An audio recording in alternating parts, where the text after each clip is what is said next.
Good day everyone! For today's video, we'll be talking about air pressure and humidity, and how are those two interconnected. So without further ado, let's get started.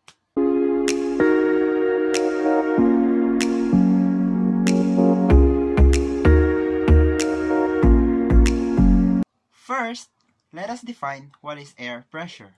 The air around you has weight, and it presses against everything it touches. That pressure is called atmospheric pressure, or air pressure. It is the force exerted on the surface by the air above as its gravity pulls it to Earth.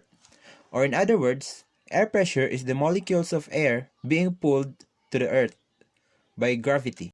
In this illustration, we can see that the tiny white dots represent the air molecules, and if we look closely, we will notice that the concentration of air molecules is greater near the Earth's surface compared to the one above. This shows that gravity really plays a big role in atmospheric pressure.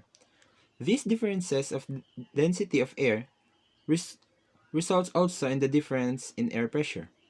See the formula below? It states that the air pressure is directly proportional to the weight of air above it, which simply means that the more air density, the higher the pressure.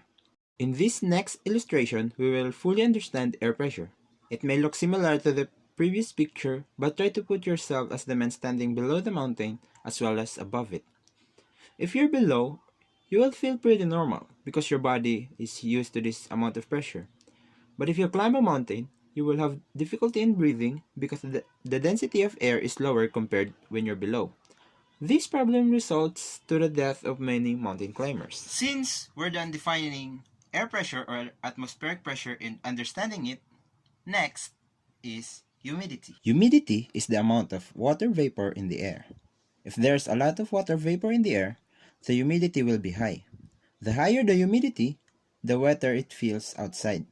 On the weather reports, humidity is usually explained as relative humidity. In other words, humidity is just the amount of water vapor in the air, just like what this picture shows. And if you ever wonder, how do we measure humidity? There's a device used in measuring humidity. The picture shown above is an example of it. It is called a hygrometer. A device to measure relative humidity is called a hygrometer. And the other form of it is like the simplest one, hygrometer. A sling psychrometer consists of two thermometers mounted together with a handle attached on a chain. One thermometer is ordinary, the other has a clone wick over its bulb and is called a wet bulb thermometer. And now that we are done talking, discussing, and illustrating about air pressure and humidity, now let's answer the question, what really is the relationship between the two? So